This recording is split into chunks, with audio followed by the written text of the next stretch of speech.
Welcome to Wrestling Over Everything, everybody. We are a very funny wrestling podcast out of the Central Valley of California. My name's Andrew. That's Dusty. Hey, Andrew. Great news. Is he We're back? back, baby. We're He's back. revived. Did you put new batteries in it? I did put new batteries He's in him because flying again. he's an integral part of this podcast experience. All right, well then I'm gonna do this. The man got hit in the head with a can of soda. He's all right though. It was a soft drink. I like It's the just ones where really- he does a little laugh after. Well, he did a snicker at the end of that one. Did Yeah, you get yeah. a snicker? No, I did. I like those ones. Yeah, I like the snicker at the end. The jokes are zeros. They are popsicle stick jokes, but Yeah. it's just funny to have the button. But I'm glad our inflatable guy has he rides again. Yeah. Subscribe to our YouTube. We put a lot of fun stuff on there, clips from the podcast as well as extra stuff that we do. I've been doing these 1-minute drafts, which has been pretty fun. Just watching Vince McMahon take every finisher on the planet. And we are also on TikTok, having fun there, and on Blue Sky. So check us out on all those places. I love you. Today, we have a few things to do. What were we gonna do? We were gonna do Cena versus Punk. off the 101 matches list, Cena versus Punk from Money in the Bank 2011. We will still get to that match at some point in the future. But we decided to pivot. I texted Andrew and asked him if we could pivot because over this weekend at the Ring of Honor Death Before Dishonor event, there was a match that a lot of people are talking about maybe being the match of the year. Because of streaming issues, the entire thing was put online for free. So I'm like, well, let's watch it. We don't watch a lot of modern wrestling on this show, and I'm not sure how familiar Andrew is with either of these people or with the Ring of Honor product. So it's like, let's get an opinion from Andrew about these things, given I still the don't type know of wrestling. one of their names. I'm gonna say his name. I'm probably gonna pronounce it 3 or 4 different ways. Just a heads up. I'm not trying. I'm gonna call him Straps. That's gonna be his name. The H man. Yeah. So. Oh, it's Hechicero. Hechicero. Yeah. But Hechicero, I'm gonna call him Straps. So, Andrew agreed. Then Andrew found out this match is 38 minutes long. Yeah. Yeah. You fucking swerved me on that one, Dusty. Because I should have mentioned. We usually the time. record around 6:15. Yeah. I was running a little late because I had some work stuff come up, and then I was like, but Dusty texted me when we swerved this thing and said, well, this match is shorter than Cena versus Punk, and I was like, well, shit, how long could Cena versus Punk be? I got maybe 20 minutes. I'll be 5-10 minutes late. We'll be fine. Yeah. Click the YouTube video, 38 minutes long, and then I'm like, okay, I hope there's like some like Pride style like ceremony at the end with like the belt coming in and they've got confetti coming down and there's a bunch of whores in the ring with them. Yeah. You know what I mean? Bandido's family comes in. No. Yeah. Bell to bell action, my man. Bell to bell, 38 minutes. I will tell you, the CM Punk John Cena match is 43 minutes. So my answer is factually correct. It is correct. Listen, you it's not helpful, but it's correct. Yeah, you didn't hit me with that. They're both long as shit. Right. Yeah. That is mostly on me, though, for the record. Mostly. Yeah. One is better news than the other. You were decapitated. You lost your arm. One is better news. It's not great news. I got decapitated, and it like took 4 minutes longer. Right. That's not fun, It's not great. It's a little better. So this match took place over Death Before Dishonor this weekend. Ring of Honor is currently like a shadow promotion, essentially, for AEW. Tony Khan bought Ring of Honor, which I think is cool. I'm not upset about that, but they don't have a TV deal. There's nowhere for them to really do their like promotion for things. Their women's champion has been champion for like 1,000 days. nobody knows Athena's the Ring of Honor Women's Champion. Like, Is that that is her... Ember Moon, yeah, from WWE. She always just made funky faces and like. Yeah, she's got the weird contacts. Did she like do this thing? Is that what she did? Do have that thing? Yeah, it's that the is peace her sign thing. sideways on the eye. That was. I love that wrestlers have the hand things now. You got to do a thing, dude. Anything you can do to get on. Everything's about marketing. So, hey, like, good for her. For the record, I wasn't a huge fan when she was in WWE, but good for her. Well, and I love old Ring of Honor. There's like golden years of Ring of Honor that I really, really love. I used to order the tapes from the Ring of Honor website. Like, I was deep in the game. Did we have a Samoa Joe in a Ring of Honor? We did have a Samoa Joe in a Ring of Honor. AJ Styles in a Ring of Honor? AJ Styles, okay. CM Punk, Austin Aries, Nigel McGuinness. Like, a lot of your guys, Seth Rollins, etc., all came through Ring of Honor. Like, it is a who's British guy. Yeah, I don't know that you ever saw him wrestle. Bryan Danielson, big Ring of Honor guy. You know, like, essentially, it was the indie promotion for the 2000s. The Young Bucks, Cody Rhodes, like, everybody. They had everybody. This fucking guy? Yeah, that guy also does the thing. He's British. You see? Yeah, up yours, dude. You wanker. Mm-hmm. I listen. I probably like him. I don't know. Yeah. Oh yeah, he's got heel shtick for days that you would love. I like his awful spiked hair. There's certain guys that would have spiked hair when it's like you shouldn't have spiked hair. Like, I tried to spike my hair for a little bit in the early 2000s because everybody did, and I shouldn't. I didn't have the forehead for it. You know? Did you try to spike your hair? It's a tough look. I had short spiky hair until like the 5th grade, probably. That's when you started going bald. Yeah. Then I just went straight shaved. Shaved that 6th grade shaved head. You know, fifth grade spiky hair, 6th grade complete horseshoes, 7th grade is when you gave up on it. You got I was in the 7th grade. I was Friar Tucking in 6th grade, and then I was like, you know what? If I shave my head, then I'm controlling the narrative. Yeah, I do this because I want to do it. Yeah, you've got a good head for it too. Like, I think my head would not work with a shaved head. So luckily, I don't have a stupidly shaped head. Yeah. Or a misshapen head, which would be a big bummer if I had to shave it anyway. But so I love Ring of Honor. I am not keeping track of it these days. It's just impossible to keep track of because they don't have any television deals. But their pay-per-views have had really great matches, or so I have heard. So. And so let's get to the match. So I have Hechicero is the challenger for the Ring of Honor World Title. He debuted February of 2001. What a golden time. Nothing bad will ever happen. Things are great. Fuck. Well, that was coming out of it. No. February 2001. We're golden, baby. Oh, 2001. Oh, yeah. I thought you said I went to 2021, and I'm like, oh, that's the back end of the troubles. Okay. Yeah. No. This is 2001. We still have our innocence. We're still things are great. Smash Mouth killing it. Yeah. The Supreme Court deciding an election. Everything was great. Back 2001. Our champion Bandido debuted in 2011. Not as great a time for the old Bandido to be debuting. 2011 a little rough, yeah. And Blockbuster Video's closing. That's when like MVP was killing it in wrestling, right? A little earlier for MVP. Okay. But yeah, he's around. Blockbuster Video is closing. It's the death of brick and mortar stores until they come back. Yeah, until they're back, baby. The death of the world that we grew up in, and the beginning of the flattening of the human experience into artificial intelligence and TikTok algorithms. Yeah, things I love. By the way, follow us on TikTok. Yeah.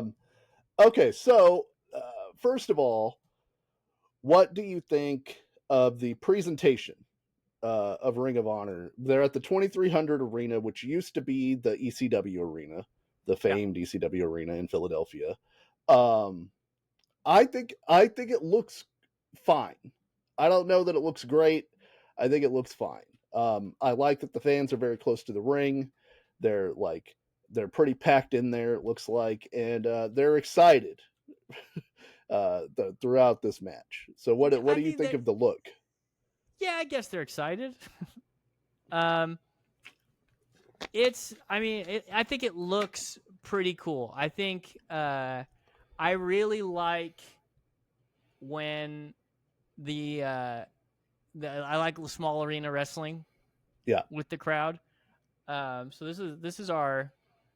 I'll show you guys watching. This is our hard camera view that we're seeing during the match, and I mean, nerds, right? It's all nerds.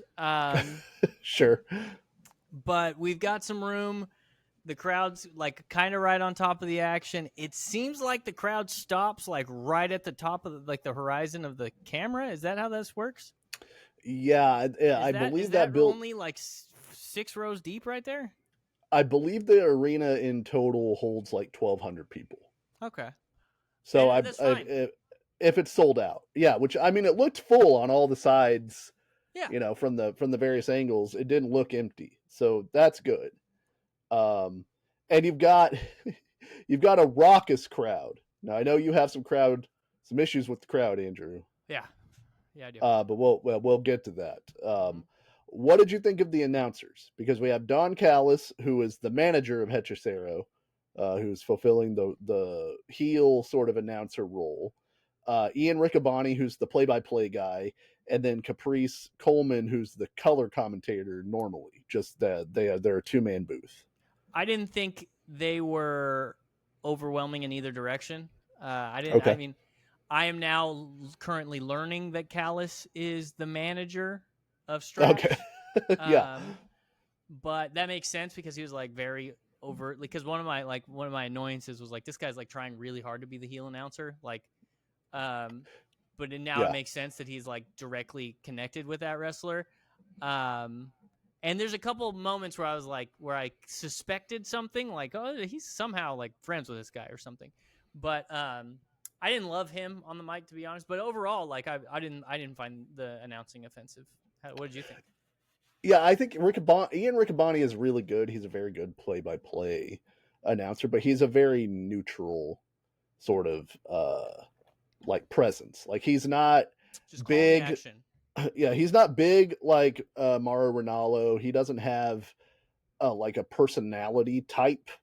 At least from the things that I've seen, like Jim Ross has like a personality, and Mauro has a personality, and I kind of like that. But I like he's very knowledgeable. He was good at explaining sort of the storylines and the various things in the match as the match progressed. And I thought Coleman was good, but he's kind of third wheel here because Callis is doing a lot of is taking up a lot of the space.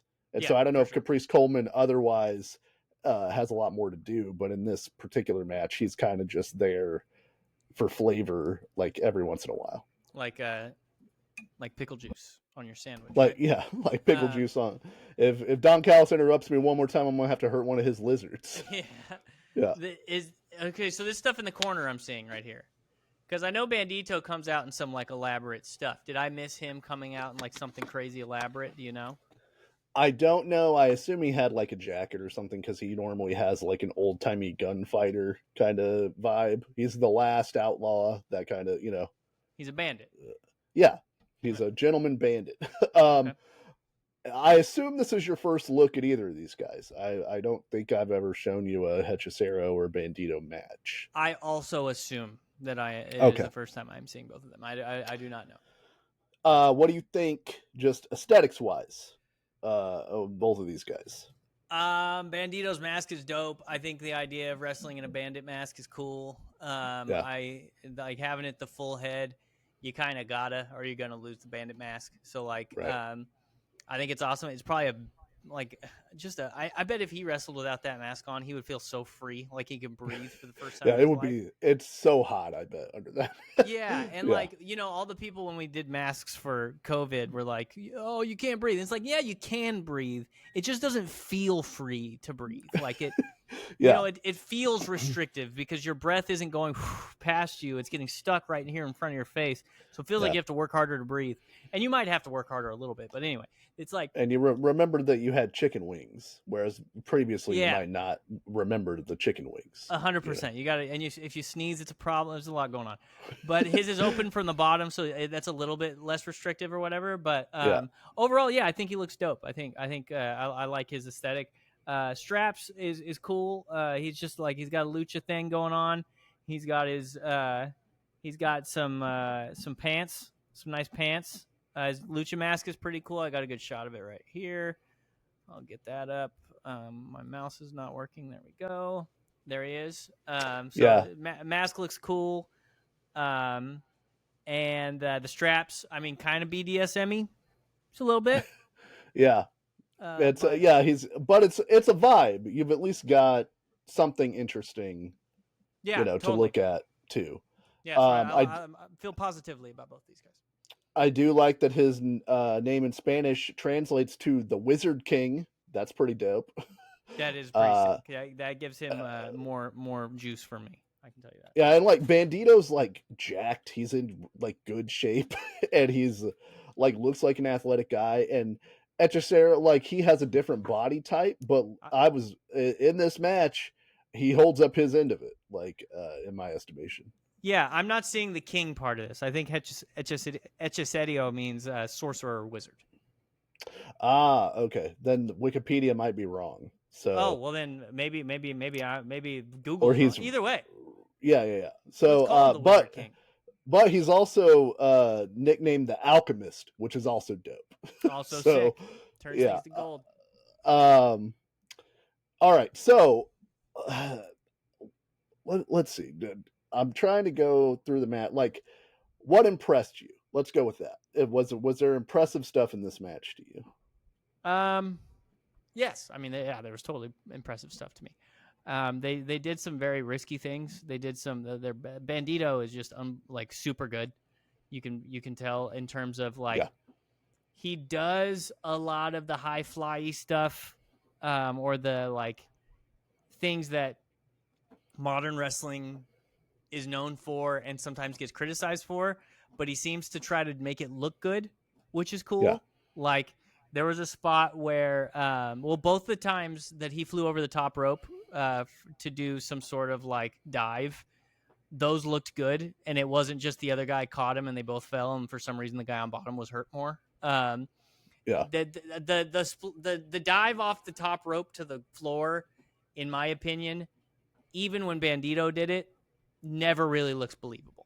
Like it doesn't make sense for that guy to be hurt, but that guy's not, right. Like when he did the body press to the floor, you mean? The body press to the floor, but that's as close as it's gotten. You know what I mean? I'm giving him a compliment overall here. It's like, he did like the body press to the floor. He also did another one where he jumped over the top rope, turned backwards, and he didn't fully backflip or anything, but he kind of like contorted himself as he went so as to land in a certain way where it looked like he was making an offensive move rather than just making contact with him. And because of the rules of wrestling, it hurt, which is what happens when we see, like, even when Roman Reigns does it.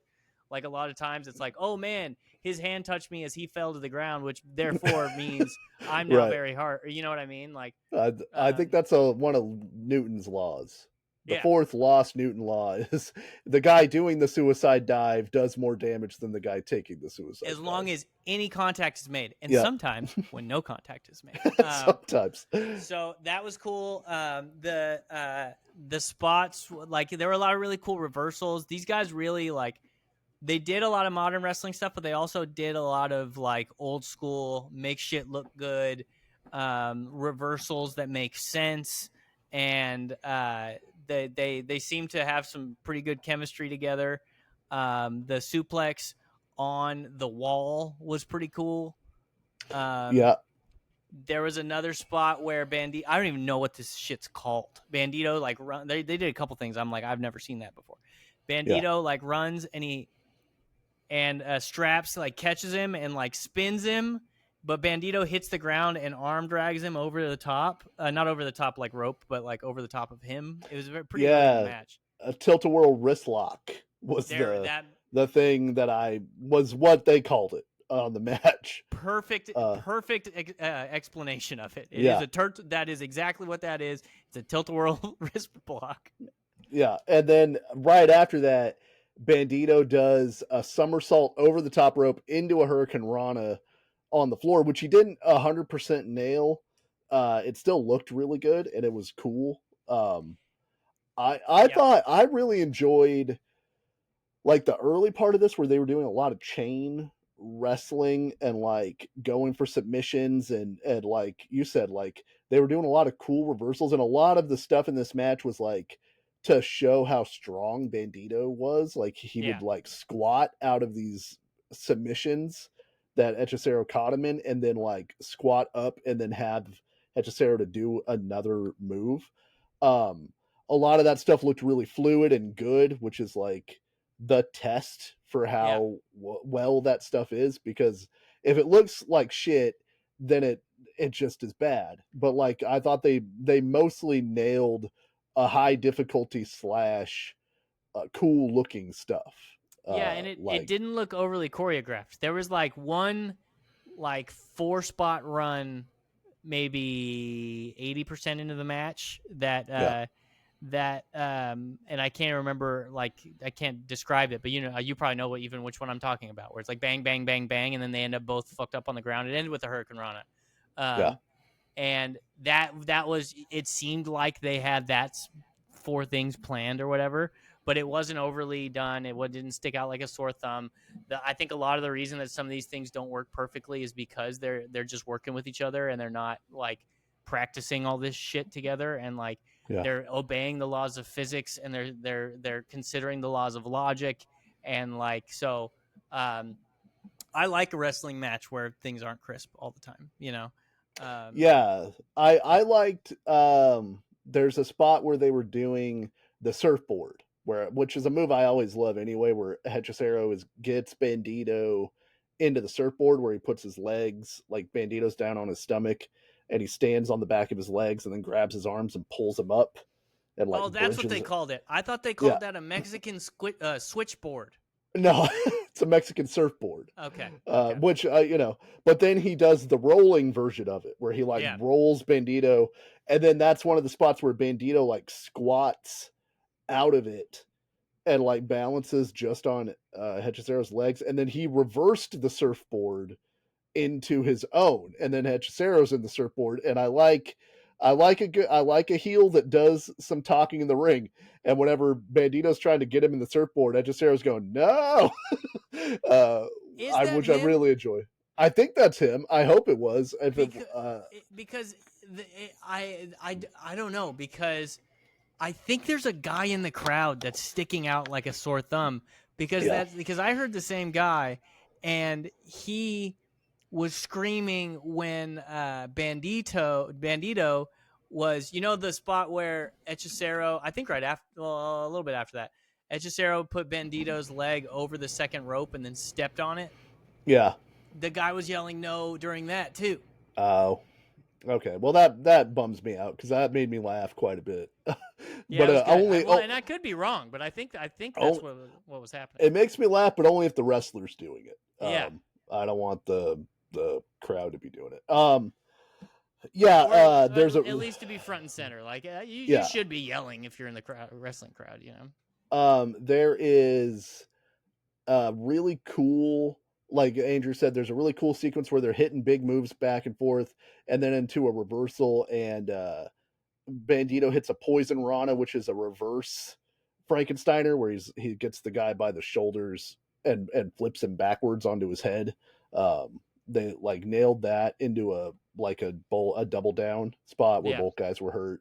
I liked in this match, Hechicero does a few things that, as a person who's watched wrestling the majority of my life, I have still never seen.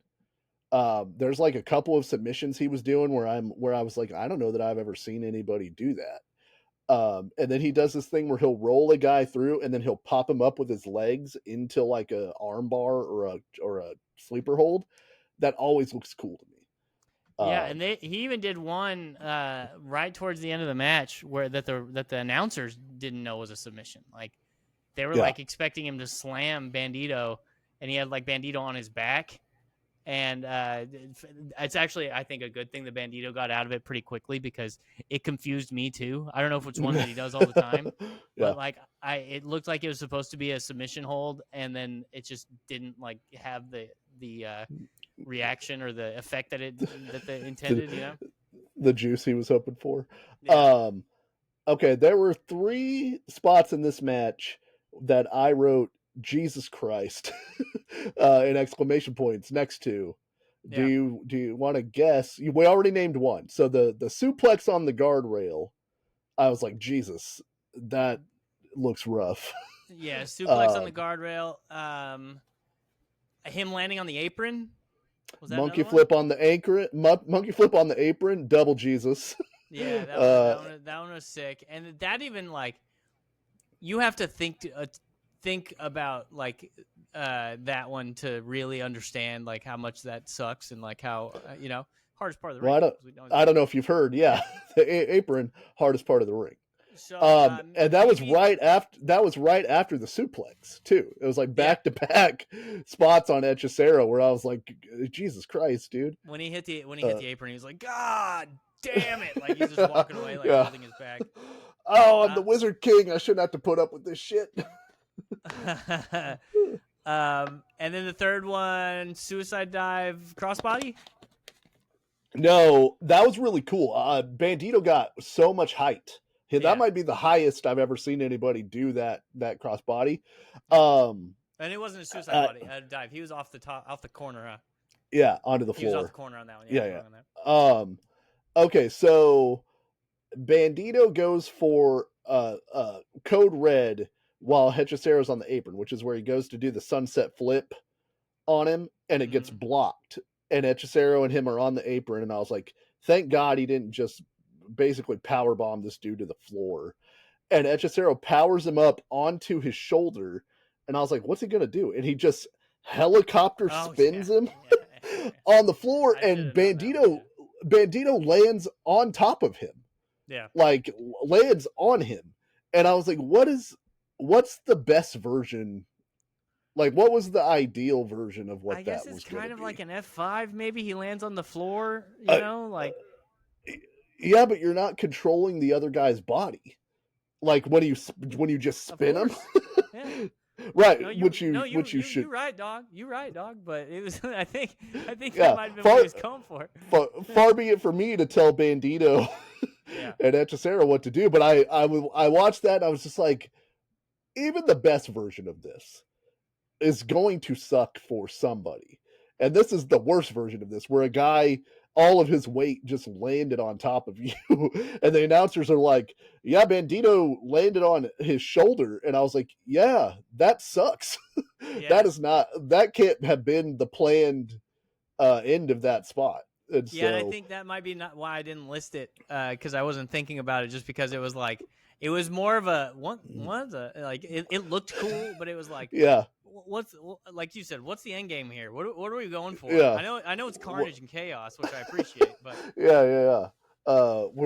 what is that line? Mick Foley, whenever he was doing his Dude Love home movies, he was like, we're coming to the WWF for carnage, for mayhem, and to be the WWF champion. And he's like 17 in his Dude Love outfit. Very funny. Was Dude Love supposed to be 17? No. This is Mick Foley when he was 17, dressing up as, like, Dude Love was a character he had for years. Oh, that shit, was like, I didn't know that.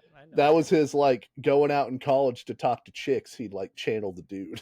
Because that's a broken human being. Good thing wrestling, man. Good thing he's a wrestler. Okay, so then Bandido hits the dopest version of the go to sleep I've ever seen, where he's got Hechicero up kind of in a human torture rack kind of thing, and he's got his arm and he flips him down into his knee, which is a version of the go to sleep I could buy would actually hurt somebody. It's like an AA go to sleep. Yeah, it was really cool. I've never seen that. And then he hits a top rope.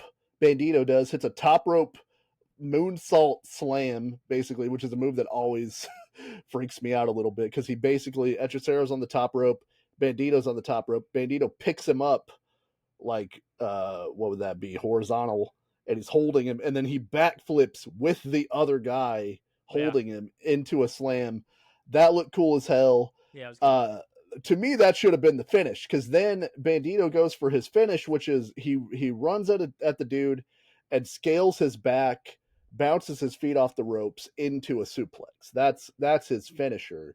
But Hechicero blocks it, and then Bandido kind of powers him through into a German suplex, and then Bandido picks up the win at basically 38 minutes. I didn't think the Xplex, the way they did it in this particular match, looked as cool as the Moonsault Slam. I thought Moonsault Slam, probably you're good, get out on on that one, but I really liked this match. There are a couple of things that I did not enjoy. But I can go second. Are there any critiques that stand out to you for this match? And did you enjoy the match? Yeah, I enjoyed the match. I did enjoy the match. I thought it was really good, especially for like a modern wrestling match. Like nowadays, like if we saw this match on a WWE pay-per-view, we'd be freaking jacked up about it. You know, I think some of the submission parts dragged along a little bit. I think it's, I think it's cool to have cool submissions and stuff like that when you're chaining them together and one guy has momentum and he just keeps going for submission after submission, which wasn't fully what happened, but it's kind of what happened for a little bit of the match. It gets a little bit lully, and I don't know if you want to talk about the crowd now or if you want to save that till after. Let's save the crowd for now. Yeah. And I mean, there wasn't a lot. I didn't sense a lot of psychology from this match. I didn't sense a lot of like a story within the match.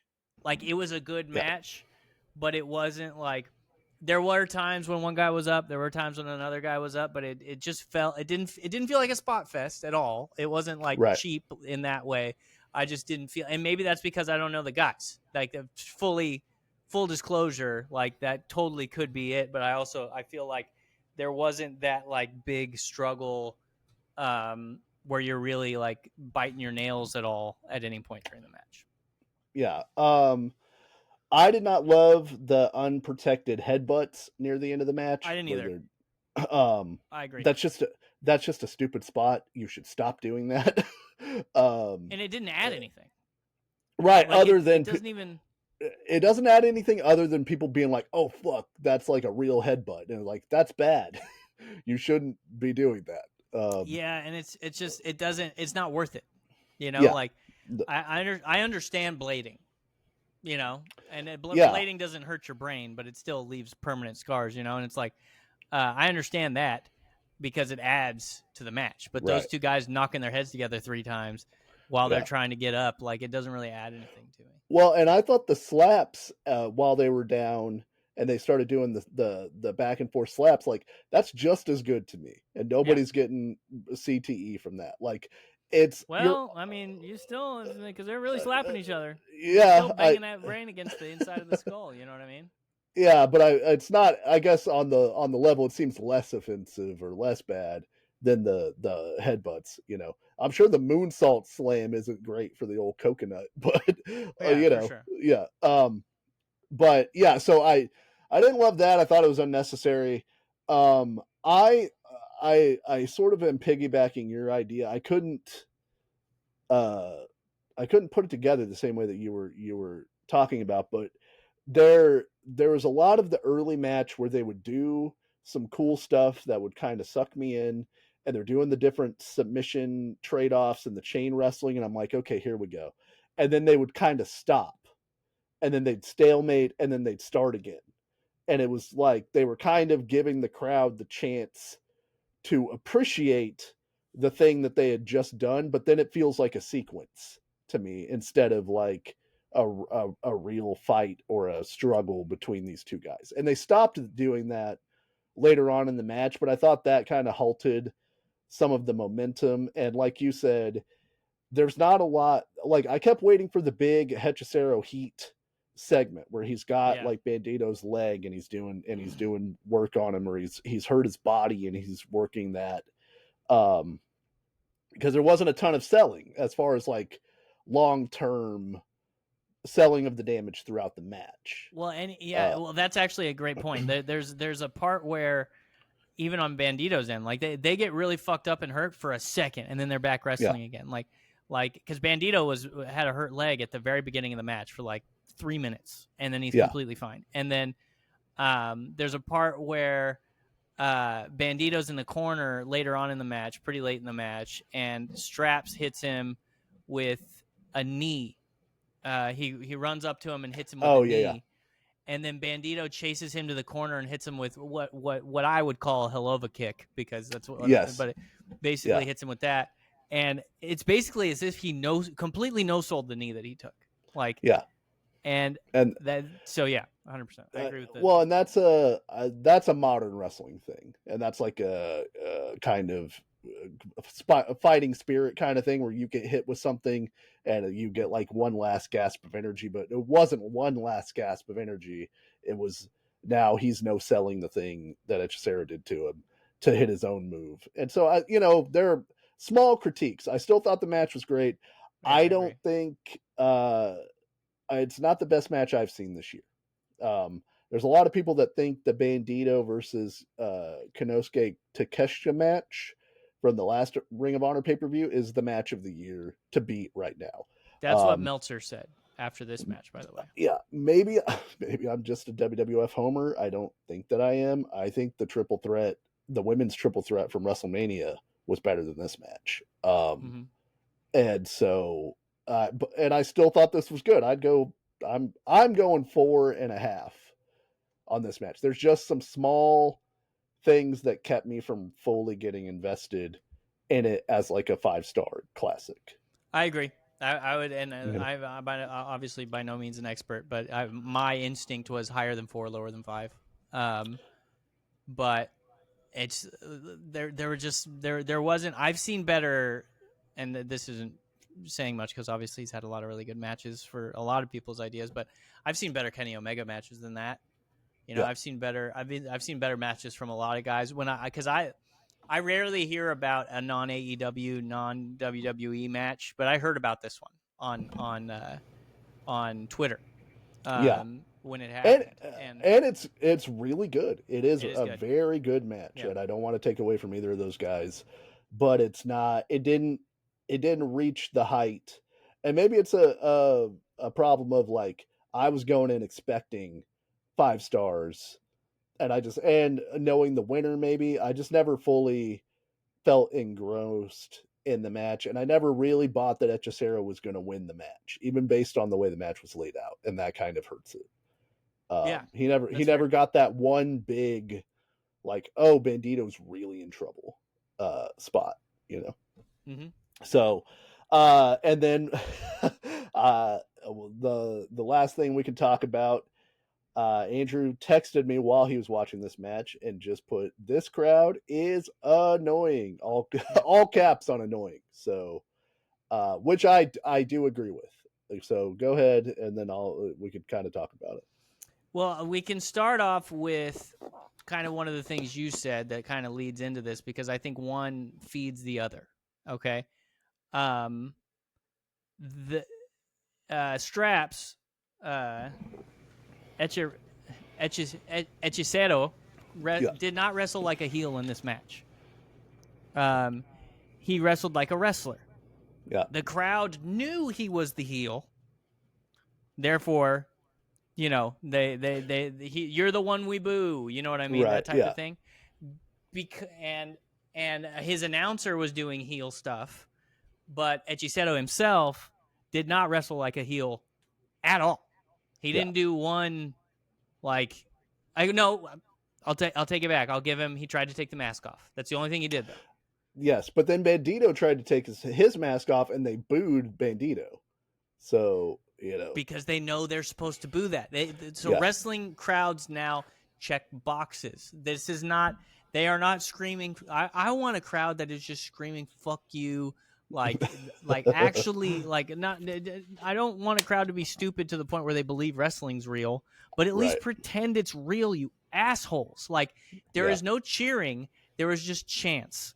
If you do something cool, the crowd reacts for a second, whoa, and then holy shit, because they think they're supposed to do that. The crowd is putting on a show the entire time.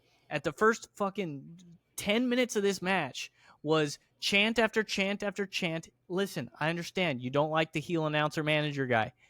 Callous, fuck Callous, or whatever they were saying. Over and over, there were guys in the crowd continually trying to start chants because when they did, the nerds in the front row would turn around and laugh. And it's just like, hey, we're part of this. No, you watch, you react.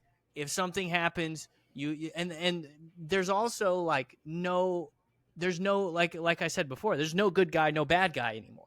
There is guy we want to win and guy we don't want to win, regardless of heel alignment, or babyface or like any of that, because like, and you see that even with like MJF and like even Roman Reigns when he was a heel. And it's not the wrestler's fault. Like Roman Reigns was a great heel, MJF was a great heel, people loved him. How many fucking ones got put in the sky when Roman Reigns walked into WrestleMania? And that's happened forever. Like that, I'm sure people cheered Ric Flair back in the day when he was a dirty dog heel. You know what I mean? So like, I'm not saying that's a new aspect of wrestling, but the chanting, man, that's all, the whole match. Like there's no room for human emotion anymore because these guys think that it is their duty to say these, because they think that that's atmosphere now. Right. Well, and they're entertaining themselves. Like I think that's the big issue. And you're not like I'm old man. I'm an old man who yells at a cloud in this conversation. Like I'm totally willing to be old man who yells at cloud. Fuck it. I'll be the old guy. It was better back in the day. It was better. It was. Because the irony part of it poisons it. Like it's tough because you're watching it and it's like, what? I mean, wrestling's its own fault too, because like, what's it gonna take to get a crowd to not chant "This is awesome" at something, or when a heel hits their finisher on a babyface for them not to chant one more time because they're there to see an entertaining show because they know there's no one's in real danger because it's a television show, you know, like, and you can't put that toothpaste back in the tube. We've talked about that a bunch. Kayfabe is as dead as a doorknob.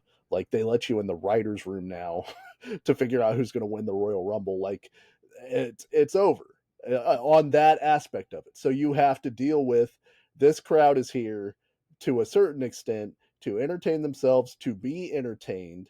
So they're going to cheer cool moves. They're going to boo the guys they want to boo. They're going to cheer the guys they want to cheer. And that is how wrestling is now. It just kind of bums me out because you've lost that sense of like you said, real emotion. Because anytime that they're really trying to do something, someone will start a chant or they'll start singing a song, to get the crowd into the thing because they want to be part of the show. Yeah. And there's no audible anticipation anymore. It's pretty quiet with guys like talking to each other and stuff like that until something big happens, and then they do the chant they think they're supposed to do.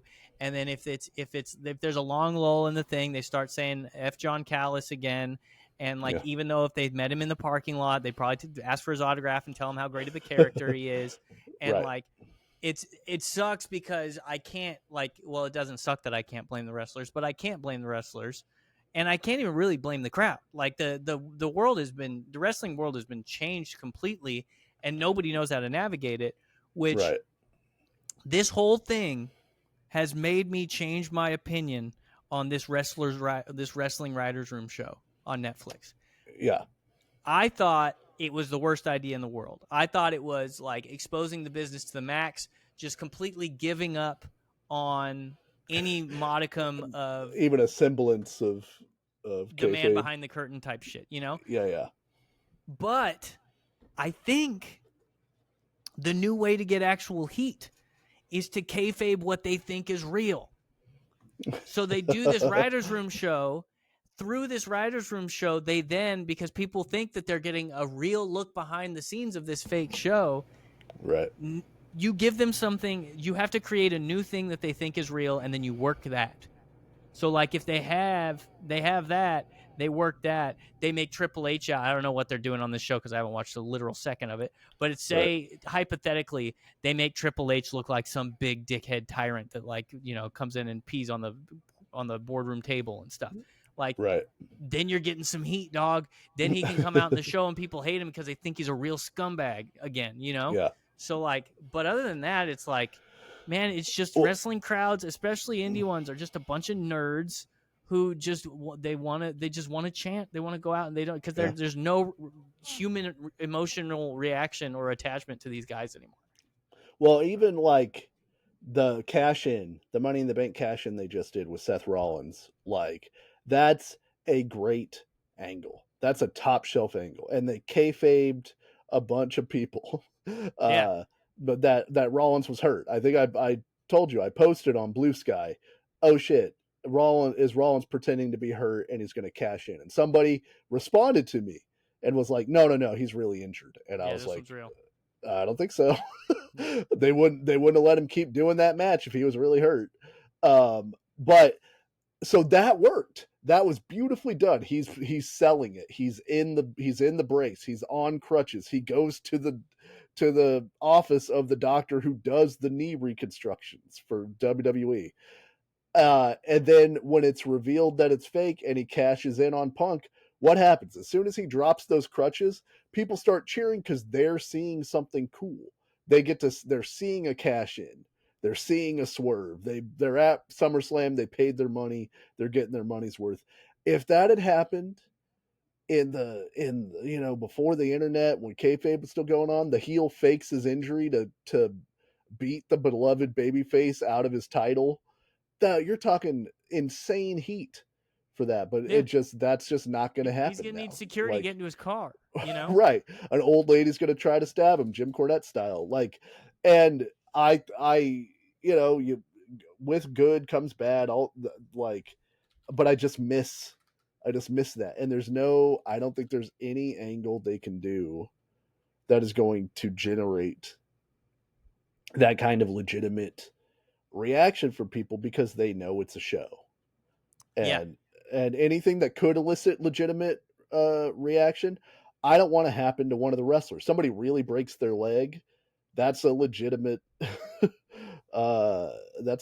thing that's going to happen that'll get a real reaction. But I don't want that to be the thing that happens. I yearn for the days where people, what's Lex Luger's real name? Oh man, Lawrence Fohl. Yeah, Lawrence Fohl, PFOLOHL. Okay, when Lex Luger won the title in WCW, and he was the champ for like 15 minutes, right? Yeah. Big feel good moment. Everybody comes into the ring. All the baby faces are happy. All that shit. The crowd there was happy for Lex Luger. Right. That is a really good point. They didn't know who Lawrence Fohl was. Yeah. And they weren't there going, well, they better have a 5-star match. They wanted to see Hulk Hogan get beat. And they weren't there going, this is going to be so good for Lawrence Fohl's career. And finally, after the contract negotiations that he's had, and after the bad booking that's gotten him to this point, and like all this shit, they're not thinking about the business side of this. Going, man, Lawrence Fohl has been putting butts in seats and selling tickets and selling T-shirts for a long time. He should get this WCW thing. It is that fucking Lex Luger guy is huge and jacked. And he has tried and tried and tried, and I hope he gets to the mountaintop someday to win this title, Yeah. And that's just not wrestling anymore. Yeah, and I don't know. I mean, I don't know what you at the end, what we come to is I don't know what you can do about it. I think the only thing you can do, and I think and I hope they are, I think WWE is trying to present something as real that they're going to work eventually. And they're going to start working us in the public lexicon and keep changing the goalposts because and if that's what they're doing, that is absolutely brilliant that somebody had that idea. Oh shit, what do we do when we present something as fake? We present something as real that everybody knows is fake, but we wish they thought it was real. Let's present something they actually do think is real and try to make that fake, and then we'll work that, and people can get mad about stuff in that, and like, but I'm just sick of this. Like, it really sucks. And it's like I said, it's not the fans' fault. The chanting is the fans' fault, for the record. Right. I'm going to put that one out there. They don't realize they're being annoying. I am a third-party observer who is walking into their world, so they can fucking chant all they want. I'm going to tell them it's annoying, but they're not performing for me, Right. But it's like, we can't blame the people for wrestling being ruined, but wrestling in that very specific way is ruined, in my opinion. Yeah. But in the end, hey, pretty good match. Pretty darn good match. Yeah. Pretty darn good match. I am happy to have watched it.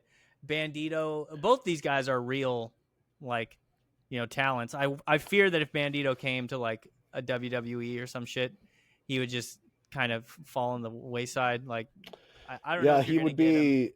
He might be quarantined with the other Mexican wrestlers. Exactly. They have like their own separate show where they all just wrestle each other, kind of. I don't know if you're gonna get does he speak? Does he speak English? That I don't know. I don't know if you're ever gonna get. And I'm not saying this is justified. I'm just saying. Right. I don't know if you're ever gonna get.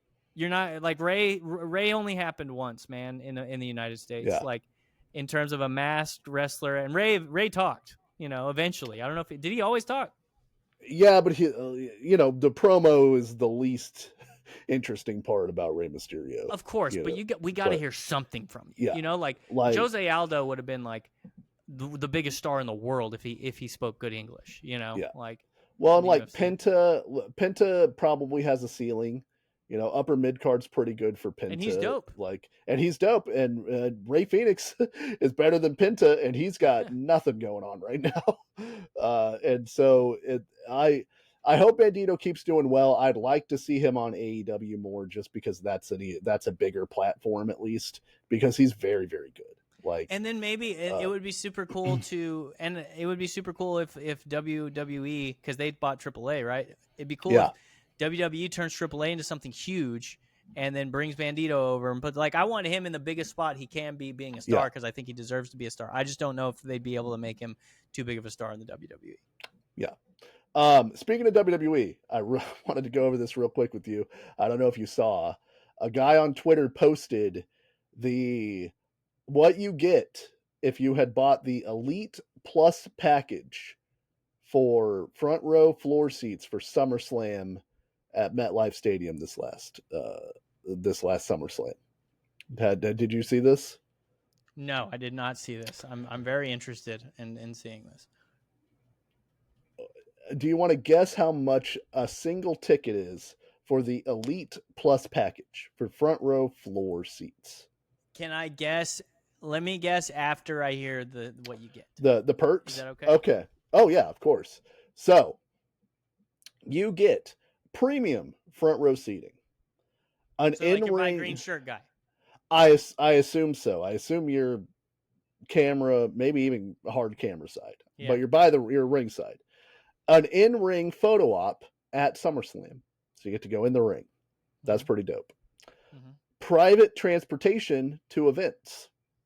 They got you. Coming and going. You can get as hammered as you want. Okay, I like that. An elite welcome event, which doesn't have any further details. I gotta tell you, I'd rather have the ride to the event than a photo opportunity in the ring. Right. Well, based on our WrestleMania experience, I agree. I don't want to have to walk to the stadium. I don't want to have to find an Uber home from the stadium. Those were the real challenges. So you said elite, like pre-party? I assume elite welcome event would be a pre-party. I saw footage of like one of these for WrestleMania. It was pretty cool, and John Cena showed up. Okay. And like, so I don't know if I can't remember if the people even all got to like meet John Cena. John Cena just like came out, grabbed a microphone, and said, "Thank you guys for coming. I appreciate all of you," and then left. Yeah. Please watch Peacemaker on HBO. I'm retiring from wrestling. Exactly. I am retiring from wrestling. Private section at all inclusive pre-show hospitality with superstar appearances by Kevin Nash and more. That So, sounds like what I'm talking about. So I don't know yeah. what the elite thing is. Okay. You get to Big see Sexy, dude. Yeah, you get to see Nash. That's pretty good. Post-show press conference access and desk photo op. I'm into the desk photo op. I don't want to go to their fake press conference. I hate the fake press conference after the wrestling event. I listen. You can work angles at the press conference. I understand what they're doing. I don't necessarily love it, but I also don't hate it. Yeah, just like fake journalists or a wrestling journalist. I guess they're real journalists, but asking like kayfabe questions and getting kayfabe answers. I don't care about that at all. You get tickets to both nights of SummerSlam. Okay. You also get tickets to SmackDown and Raw on the preceding night. The SmackDown's on the preceding night of SummerSlam. Okay, so you get Friday, Saturday, Sunday, Monday. You get them all. You get all tickets. That's pretty sweet. And pretty cool. and capital letters more. Oh, What could more be? More could be anything. It's a swag bag. Yeah, Guaranteed. It could even Guaranteed more is you get a bag with a T-shirt in it, and you get like, a lanyard. You probably get some twisted T-shirt. You know, like you probably get a you can't see me or never give up towel. You know. Yeah. It's like that old Family Guy joke I love where they go to the meet like a timeshare meeting, and the thing is you go to the boat. Is that the joke? Yeah. Well, you can get a boat or you can get what's in the mystery box. And she goes, the boat. And Peter goes, wait. A boat's just a boat, Lois, but a mystery box could be anything. It could even be a boat. You know how much we want one of those. It's a great joke. Yeah. Okay. All of that. If I'll tell you this, if and more was good, they would have listed it. You know? Yeah. You're probably right. I mean, you work in media, so a swag bag is the default. Hey, you're a VIP of this thing. Here you go. You're never going to give somebody something good without advertising to people that you gave them that good thing. If you tell them we're going to give you a prize and you don't tell them what the prize is, the prize stinks, you know? That's, yeah. Definitely not a boat. Yeah, you're getting a bunch of shit you're going to put in your garage that you're never going to see again. Yeah, some people like horse shit. Like learning in radio, like you could put a logo on anything free, and a bunch of just bottom dwelling scum will come up and take it. Yeah, and, a radio water bottle. Dude, oh my god, it's gotten even worse. We had whistles at one point that people loved. Who needs a whistle? Right, but it's free and it has a logo on it. Look, dude, it's crazy. People would go and they'd come and grab some, and then they come back and be like, "Hey, can I have one for my aunt?" And then they'll come and then they'll send their kids, and then it's unbelievable. But okay, we're talking at least.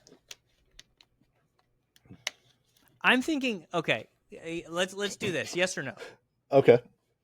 It's more than $20,000. It is more than $20,000. Yes. God damn. And this is per ticket, right? Yes. Yeah, you get tickets to both nights of SummerSlam, but this is per fucking crazy. This is per ticket. Is it above $50,000? It is not above $50,000. Okay, so 25 grand. We're talking 40 racks, my man. 40,000 American dollars to go to both nights of Summers. Like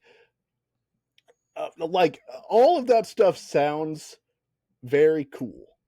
Like that's cool. like that's a hell of a weekend. But the debt that you take out to go to SummerSlam will bury you for the rest of your life. Like A lot of these guys nobody. are paying in cash. Yeah, I don't know, man. Maybe you think there's enough rich people that also love wrestling that are willing to spend $40,000 on SummerSlam? Because here's the thing: if you're rich enough, they'll comp you. Like Ludacris isn't paying for his tickets, you know. Well, that's what I was gonna say. We're talking about a limited number of these tickets. Like Yeah, we only need 10 of them. You know, like sure. you think about it, 10 of them. That's $400,000 if you sell 10 of these. You know, Yeah, yeah, so because they're gonna comp a lot of the front row. Green shirt guy always gets front row tickets. I yeah. think he pays for them though. I think something's going on.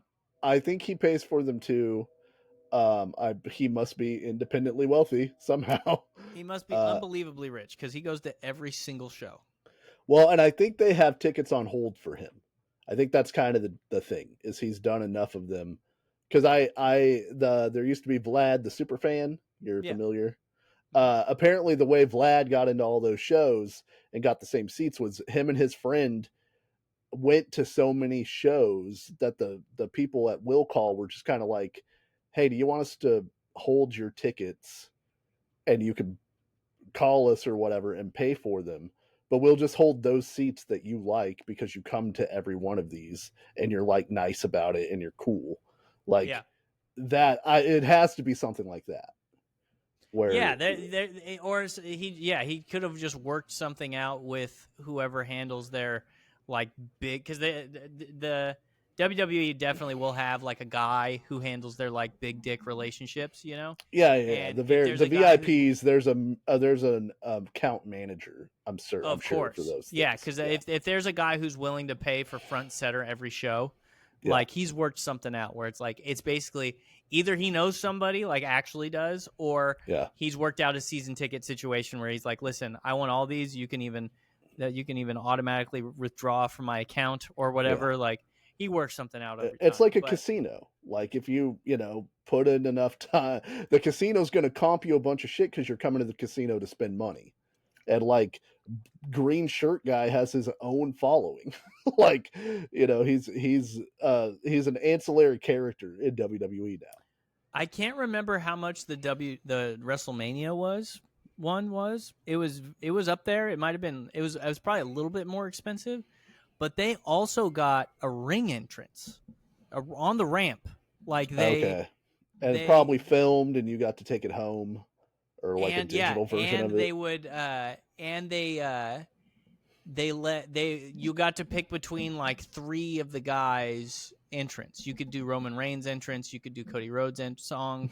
You could do I can't remember. There were like there were like 3 or 4 of them. The Rock will come out and rock bottom you for $100,000 in the center of the ring. You get to take a people's elbow. You get an entrance. The Rock gets an entrance. Ding, rock bottom, people's elbow, pin. You guys both walk out, handshake, take pictures backstage. Yeah, 100. Okay, so for the non-center front row, there's an elite package. You don't get the VIP pickup and drop off. You don't get the transportation. You get everything else. It looks like everything else slightly worse seats. Yeah. Well, not everything else actually. You get premium front row seating still. Okay. Oh, you still get front row. Yeah. In-ring photo op at SummerSlam. Private section at the pre-show. You still get to meet Big Sexy. You get to go to the post-show. You get tickets to both nights of WrestleMania and capital letters more. Grab bag. So you're not getting both nights of SummerSlam. Right. You're not getting the SmackDown. You're not getting the Raw. Not SmackDown, not Raw, not private transportation. Is those no private transportation and no elite welcome event, whatever that is. Okay, how much for this downgraded version of SummerSlam? We're talking 40 for the first one. 40 for the first one. 27 for this one. We're talking 32.5. Fuck, dude. Let me think of which one I would do. I mean, if you've got the 32.5, you better also have the 40. You know? Right? Yeah. Yeah, 75. If the difference between being elite and being like whatever this version of it is $7,500. Oh, if the difference between elite plus and elite is $7,500, you better just do the elite plus version of it because you're going to Yeah, spend even that though money. like that elite, like whatever that fucking meeting thing that you get to go to is, doesn't matter to me. SmackDown and Raw is cool, but now you're talking about, I guess $3,000 a ticket for SmackDown and Raw in terms of front row seats. If you don't think about the elite party that you get to go to otherwise, Right. and a car ride. Well, to and back for all 4 days. That's pretty sweet. Like It's private, sick, yeah, for sure. Yeah. But if you're like cutting corners to be able to make it, I worry about if you're like, well, I don't need the private transportation. I can cut out that particular expenditure. Then I'm worried about your decision to buy either of these. If you're going too rich for my blood, I'll pay $32,500. You're probably making a poor financial decision. So I would go with the full kit and caboodle, just because you don't want to tell your friends you didn't get the full elite package. I didn't get to go next to you. I didn't get to go to the other meet and greet. What if the other meet and greet is so dope? And it's like the Rock's at that one handing out rock bottoms and $100 bills, and you didn't go. The Rock is just handing out movie rolls. Yeah, it's like you want to be an play extra. My dad in the Smashing Machine. Have you heard of the Ultimate Fighting Championship? Have you seen the trailer for the Smashing Machine? I haven't, but I heard that they got a 15-minute standing ovation. Yeah, that shit doesn't mean anything. I think the timing standing ovations is the dumbest thing human beings do. It is the biggest circle jerk, dumb fucking thing. And The Rock is standing there crying for, are you kidding me, 15 minutes? Have you ever been cheered, Dusty? I have been cheered, yes. Could you imagine being just you cheered for 15 minutes? kicking the winning winning field goal in Super Bowl 38? They love me for it. I'll never pay for lunch again in New England. I don't like adulation necessarily. Like, I don't like being brought on stage for like to be heralded. That is not my ideal way to spend an evening. Listen, I'll be honest. I happen to enjoy it sometimes. You know, like we're in a band. We're getting the crowd going. If the crowd goes wild after a song that we play, it gets me going, dog. And like I like it. I'm glad they're enjoying themselves. I have the drummer mentality. I like being in the back. That's the reason I like playing drums. Is there's a whole wall of bodies between me and the people.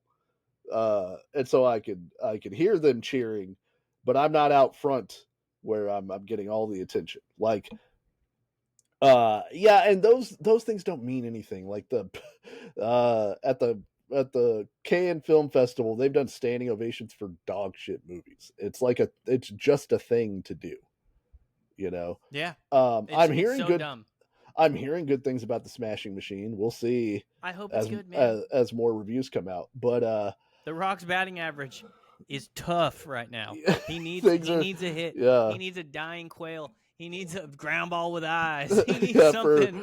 For a swinging bunt that gets him to first base. He needs for Hollywood's Dwayne "The Rock" Johnson. He needs some help. All right, I want to do our bio segment today. Andrew, I'm going to warn you ahead of time. This ain't your normal bio. I found a story of pro wrestling that I am delighted to have found that I have never heard. Listen, I love stories. I love pro wrestling. I love Dusty. I'm in for all this. I gotta runway you a bit before we get to the main event. So I'm gonna runway you on this, and then you'll know when it takes a turn. Okay. First, I want to tell you about Bruno Sammartino. Are you familiar with Bruno Sammartino? I do. I hear. You've heard a thing. Pretty good wrestler. Yes. Born October 6th, 1935 in Abruzzo, the Kingdom of Italy. Okay? Okay. He was born to a family of 7 where he suffered severe poverty growing up. And as a child, he survived the German occupation of Italy during World War II. Okay? Goddamn. He moved to the mountains with his mother while the Nazis invaded Italy, and they hid in the mountains. And during that time, his mother would sneak into the German-occupied town for food and supplies before they moved to the United States to join his dad, who had moved to Pittsburgh, Pennsylvania. They immigrated to the U.S. That's already dope. What a story. Hell yeah. Growing up, he Sick was very... name, too, by the way. Bruno Sammartino? Yeah. During his childhood, he was very sick because of not having enough food or medicine during the time of war.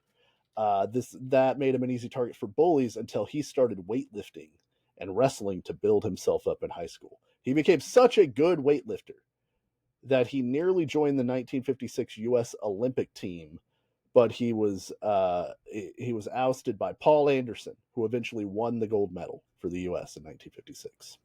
Hell yeah, Paul Anderson. In 1959, Right guy won. Yeah. In 1959, he set a world record for bench press with a lift of 565 pounds without elbow or wrist wraps. And when he brought the bar down, he did not bounce it off his chest. He set it there for 2 seconds before pressing it back up, because Bruno Sammartino is a goddamn man. That is so much weight. Yeah. That weighs so much weight. Oh my god, dude! He was dubbed I wouldn't recognize that this bar was movable if I would be right. convinced that it is welded to the bench. You could give me an hour. You could give me 24 straight hours, and I would have no way to move that bar.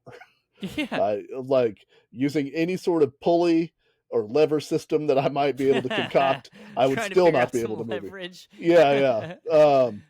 He was dubbed the Italian strongman, the strongest man in the world, and the living legend. He was known for his powerful bear hug and backbreaker, submission move backbreaker. He'd like pick a dude up on his shoulder and then jump with the guy on his shoulder and squeeze him. Goddamn. He gets into wrestling, of course. In 1959, he won his first match in 19 seconds, and he won his first match in Madison Square Garden, defeating Wrestling Over Everything Hall of Famer Wild Bull Curry in 5 minutes. Look at that fucking guy.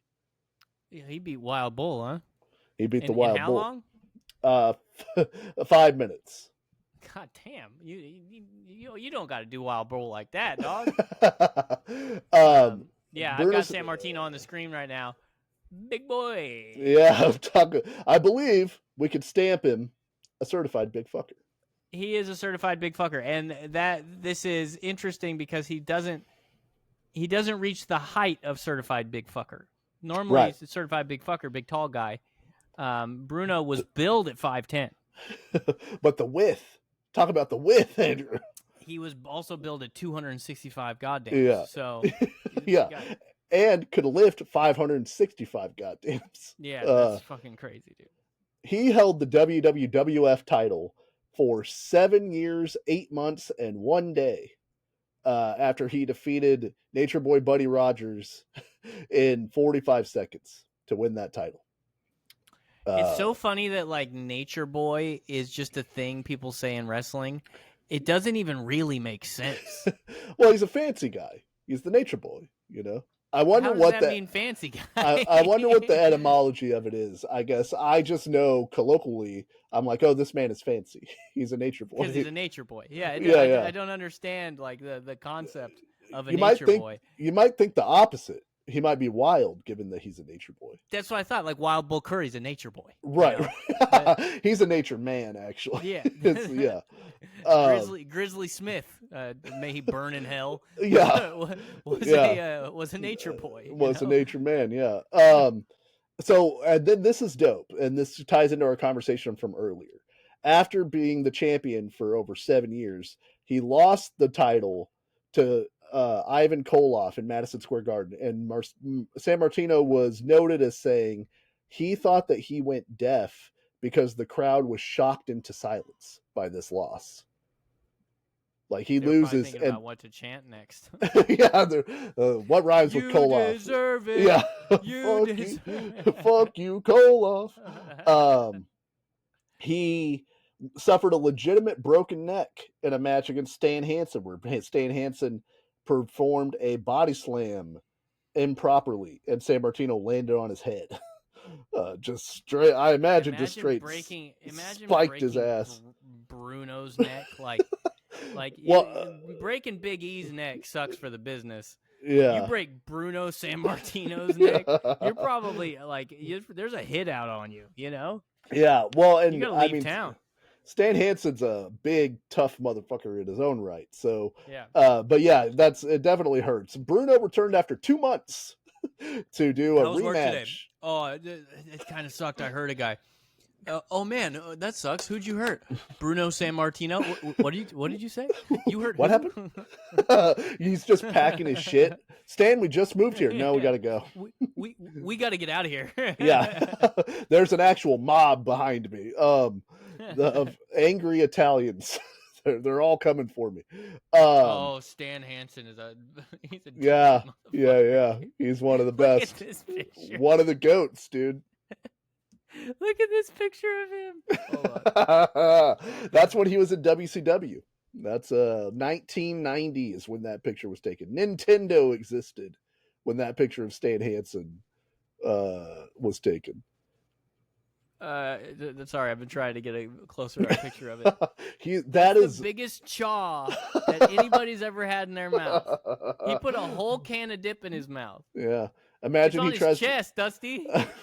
Imagine he tries to ride the whirlybird while tequila plays with all that chaw in his mouth. It's a bad time for everybody. Yeah. Why is he in a Stone Cold vest? Well, it's 1990. That's a Stan Hansen vest. And then there's no Stone Cold yet. He knows. Not Stan Hansen, secret time traveler. He already knows. Okay, so he returned to face Hansen in Shea Stadium, which was on the undercard of the Muhammad Ali versus Antonio Inoki match that had been put together. This was the match of the year from Pro Wrestling Illustrated in 1976. In 1980, after he had wound down his career with WWF, he got into a storyline with Larry Zbyszko, who was his he was mentoring Larry Zbyszko. Zbyszko turned on him in a huge moment, and you can't turn on Bruno. This readied Zbyszko for his match for the ages against one Eric Bischoff. Yeah, he's also a time traveler. He knew he really needed to get the work in. He's gonna have diamond plate in his shoe. Dog. Yeah. Of course, their blow off match, also in Shea Stadium, drew 36,000 fans for the showdown at Shea. Sammartino beats Zbyszko inside a steel cage. In Hulk Hogan's autobiography, he claimed that his match with Andre was the real reason for the huge draw at Shea Stadium. However, the build between Bruno and Zbyszko had sold out everywhere in the build-up to that show. In contrast, Hogan and Andre headlined exactly one card in New York before they wrestled at Shea Stadium and only drew 1,200 people. Just add it to the big board for the old Hulkster. Listen, man, people buy rarity. They'd seen that match before. Zbyszko and Sammartino was played out. He won 5 match of the years. By the way. Yeah. I just see this line on Stan Hansen's Wikipedia. I think I know why he broke his neck. He's blind as hell. Hansen is known for his stiff wrestling style, which he attributed to poor eyesight. Yeah, he doesn't know which way. He doesn't know which way he has Sammartino up. he thought the head was the butt, dude. You mean I dropped him on his top part? He didn't yell that he was too low. I didn't hear it. My hearing's fine. It's my seeing that's going. I can't see the son of a bitch, okay? I thought he just had a very muscular butt. Uh, so he won match of the year 5 times in the 70s from Pro Wrestling Illustrated. He was Wrestler of the Year. He's in the Pro Wrestling Hall of Fame. Sports Illustrated has ranked him number 10 of the 20 greatest WWE wrestlers of all time. Now, Andrew, would you believe that this is all runway to my story? I need to establish to you how great Bruno Sammartino's accomplishments are. Listen, I love a runway. I'm excited. I knew he was great. I like hearing the breakdown.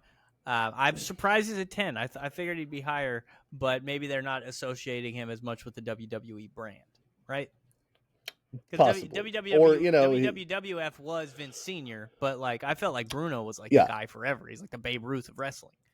Well, he held their title. He held it twice for a total of 11 years. Like we're talking all-time babyface here, but he probably gets edged out by the era of great expansion in television. Stone Cold, Hogan, Andre, etc. Right? Okay.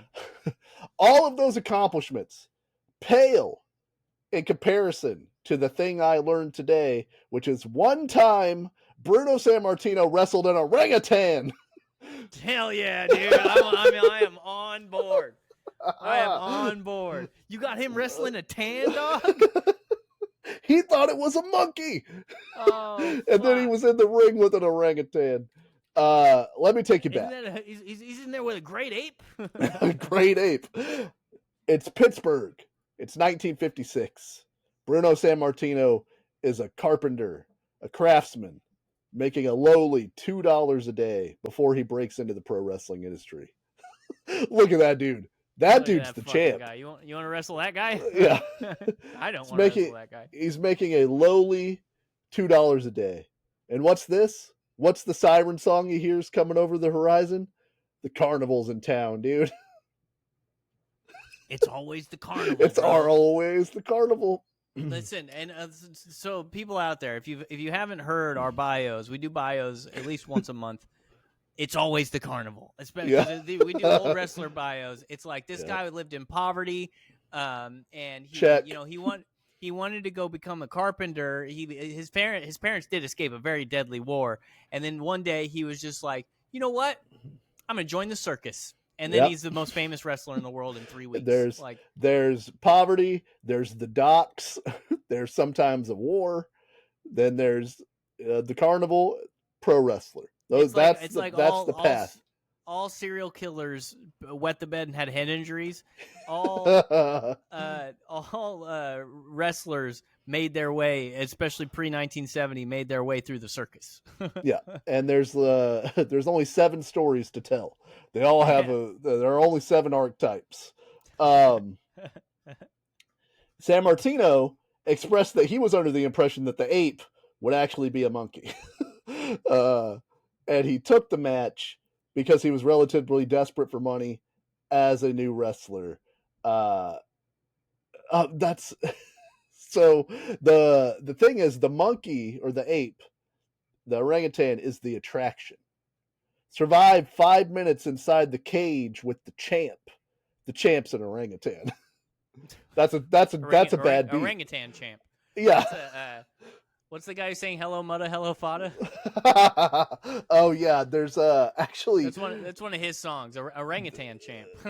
There's actually a guy who does children's songs that Sarah, she has all of his albums on her phone, and sometimes it comes on random. Like it's called Steve Songs, and he has a song called Orangutan Van, which is pretty good.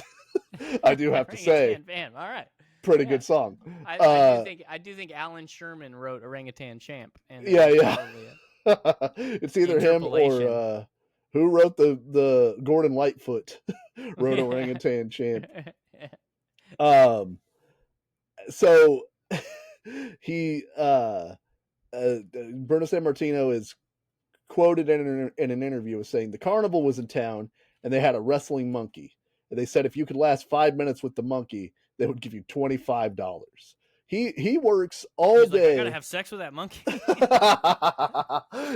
He works all day, every day as a carpenter for $2 a day. Now all he's got to do is wrestle a monkey for 5 minutes, $25. That might as well be $1 million. He could go to 100%. he could go to SummerSlam on $25 in the 50s. He's gonna get that front row elite package, dog. Yeah. Okay, so he says, I'll tell you what, I've never seen anything so powerful. I tried to get behind it, like an amateur move, thinking that maybe I could get him off of those bars and get him down on the floor. But when I finally got behind him, the thing was swinging around the cage like I was a flea on its back. So he's in like a giant like cage. Yeah, and apparently the monkey's got bars, advantage monkey. Yeah. And how how are you gonna give the monkey bars? It's his turf, dude.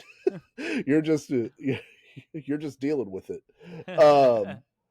He said that he thought the monkey would be trained as well, and it was not. So the match was very unsafe and very painful, as the animal was not trained to perform. Now, here's the thing I like the most about what happened here. Yeah. Sammartino, after being very frustrated, quote, said, "To hell with this," and punched the orangutan in the stomach. Oh. So hey, you can't go. The guy on the outside. Hey, you can't go punching my tan, dog. No. So here's what happened. He lasted 15 minutes with the monkey, so he should have got his $25. But because he punched the orangutan, the guy said that he was disqualified and didn't give him the money. So he fought an orangutan for nothing. He was never going to get that money. You never want to stiff the guy who lasted 15 minutes with an orangutan. I suppose that's true. But think about this. For many years, there's an orangutan who held a disqualification victory over the WWF champion. Got to bring that guy in to go around the territory. He's like, yeah, I beat him. The orangutan friends are like, no, you didn't. Yeah. John's lying again. Sammartino, I haven't heard that name in years. It's a smoking orangutan because it's the 50s. So he's. I think I found him later in life. My God, what are we doing? Listen, this is when the world was good. Yeah, it's such a bad thing, obviously this orangutan should not have been forced to wrestle people town to town, but it's just so funny that the guy who became like the longest reigning WWF champion, heralded for his feats of strength, could not wrestle an ape. Had to punch the ape and get disqualified. So yeah, good luck, dog. I want to see what that match looks like. Like, is the ape just running from him? Is the ape trying any offense? Is the ape swatting at him or trying to bite him or anything? I've seen documentaries and stuff, and it's always like big animals like tigers or bears or lions and stuff. Like, they barely pay attention to us because we are not worth generally the effort that it would take to chase us down. We're not a threat or food. Right. We're just there, and to them it's not worth the effort. But primates are known to freak out and there's got to be a story of this orangutan ripping a dude's face off for sure. See, yeah, I don't. He's at least fucked somebody up. You know what I mean? Because the face-off situation is more of a chimp thing. I don't know if orangutans are. They might. I know they're strong as hell, but they're strong as all get out. Yeah. But I don't know if they if they're face rippers. I also like that the orangutan gets to brag for the rest of time. Like, this dude had to try to punch me in the stomach to get away from me. The champ, the champion of the world, couldn't handle me for 15 minutes. I was looking for something today, and I put in wrestling animals to just see what weird stories I could get. And I was like, I'm sorry, Bruno Sammartino wrestled an orangutan. I'm gonna need to look that up. Yeah, and we had the wrestling bear. We had the wrestling bear. So I gotta find another one. you needed all of the context of who Bruno Sammartino was to truly appreciate that. Despite all of his great accolades in the world of pro wrestling, to me, he will always be the man that punched an orangutan at a carnival. And as he should be. His greatest accomplishment. Orangutans are not generally aggressive towards humans. They are shy, solitary, and arboreal primates that prefer to avoid conflict. Poor fucking guy. That he bums didn't want me anything out to then. do with this. No. In the wild, they tend to retreat or hide when encountering humans. However, like any wild animal, they can become defensive if they feel threatened. I assume that the guy couldn't put like a gorilla or something in there, because like then you got people dying at the fair. No, you don't want an aggressive ape, right? Yeah. Like, if you as soon as you put an aggressive ape out there, there's going to be a warrant out for your arrest. The money's gone. No, man, I didn't do anything. It was the monkey. Yeah, arrest the monkey. Yeah. The cop's like, you arrest that monkey. That monkey is the president now, as far as I'm concerned. And by the way, and we're still saying monkey. I don't make a distinction in my head. I understand if we're in an academic setting, Sure. I'll make the distinction between monkey and ape, but that's a monkey, dog. Well, as we know from my time watching VeggieTales, if it doesn't have a tail, it's not a monkey, even if it has a monkey kind of shape. That's the thing that I know for sure. Oh shit! Did you know that everybody's got a water buffalo? I did know that. I never did figure out what happened to my cheeseburger though. Yeah, that's a bummer. All right, so there you go. Yeah, that was sick. I appreciate you. Bruno Sammartino fought an orangutan and lost. And the pirates don't do anything. And the pirates don't do anything. All right, I had a game real quick. If you want to play a wrestling based game. How long are we talking for this game? However long you want. It's a free form situation. All right, we'll do a couple rounds of the game, whatever the game is. The game is this the name of a wrestling event, an action movie, or both? Okay. I have quite a few here. So you give me a number between 1 and 39. Jesus. You did 39 of these motherfuckers? You got to have enough. 22. 22. Anarchy Rules. Rules is spelled with a Z for the record. Oh, with the Z, that's a wrestling event. That is ECW's Anarchy Rules. It divulged the Z afterwards, I think. Oh, okay. Yeah. Any more Z's, I'll divulge afterwards. Yeah. 15. 15. High Incident. I'm going wrestling event for High Incident. That is ECW's High Incident. That sounds like an ECW headlined by Rob Van Dam, probably. It was Tommy Dreamer versus Brian Lee in a scaffold match. It's above the ring, you see, so it's a high incident. Yeah. Corny, you fell fast. 2. 2, Fully Loaded. I feel like probably both. That is just a wrestling event, as far as I can tell. Yeah, okay. WWE's Fully Loaded. I knew there was a wrestling one. Yeah. I assumed there was also a movie called Fully Loaded. 12. 12, Living Dangerously.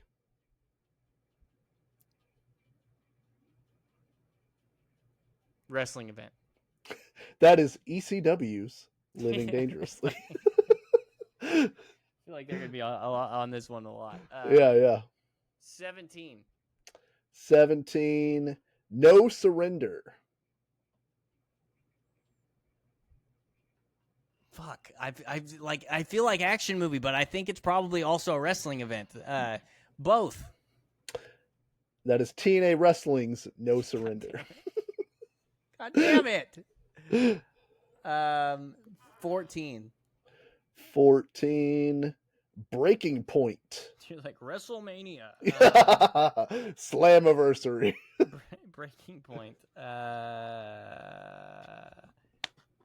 Action movie. Breaking Point is WWE's Breaking Point. Are there any action movies on this fucking list? There are. 8. 8, Roadblock. Action movie. Roadblock is both a movie and a WWE event. Roadblock is a shitty name for a wrestling event. It's pre-WrestleMania. So you got to get through the roadblock to get to WrestleMania. Okay, it's the road to WrestleMania, you see. Yeah. Yeah. 20. 20. Best of the Best. Wrestling event. That is a karate movie. Yeah. Right. One of Andrew's beloved karate movies. Yep, just the best movies ever made, karate movies. 11. 11. Bound for Glory. That's a wrestling event. That is TNA's Bound for Glory. I knew that one. Yep. What did you say, 39? Yeah, I have like a ton of them, but Let's do 39. Hellfest.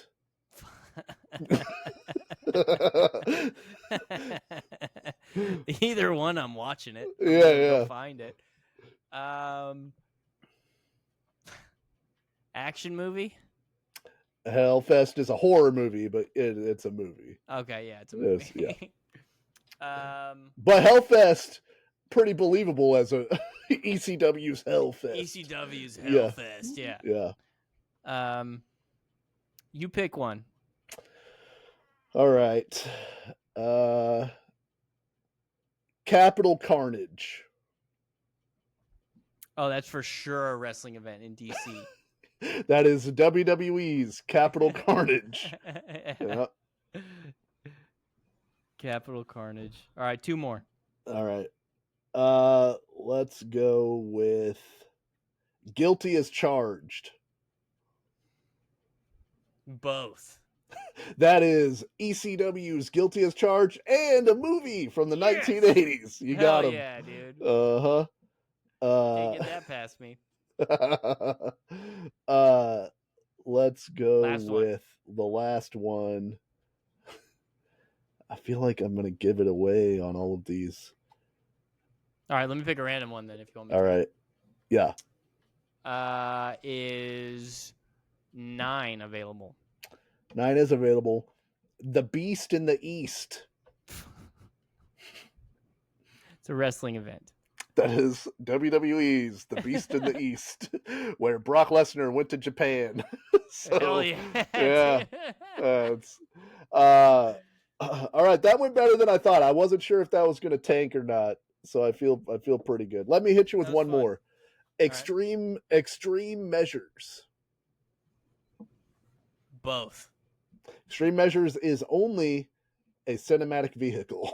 Oh shit! It's only a Well, movie. that's the next Idel Wrestling Federation The pay-per-view. The name of the next one, yeah. Okay, so I've got some more. We can play this game again. I think it's fun. I can add more to it.